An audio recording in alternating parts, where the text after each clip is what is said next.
Today we are going to make green banana and spinach cups.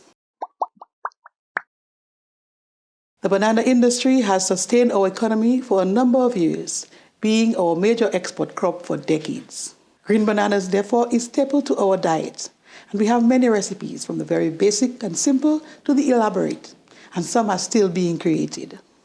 This is one of the recipes that I have created and is featured in my cookbook.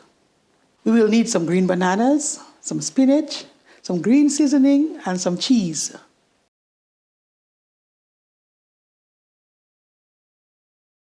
We'll start with 6 green bananas. We will peel them and put them to boil in a pan half filled with water. Once our bananas are cooked, we mash them. Next, we'll add the butter, the milk, the salt, and we mix well.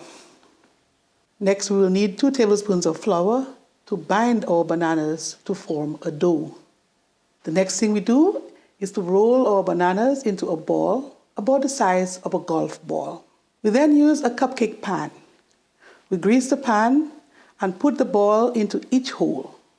We press the ball along the sides of the pan to form a cup. Let's work on the spinach. I have about 2 cups of spinach which must be chopped fine. To that we add our green seasoning and some saltfish. Our saltfish has been skinned, boned, and desalted. We combine that with the spinach and we chop in the food processor. We fill the banana cups with the spinach mixture. We top them with cheese and we place them in the oven for about 15 minutes. Once the cheese melts, we know that they are ready for plating. Carefully remove them from the pan and garnish before serving.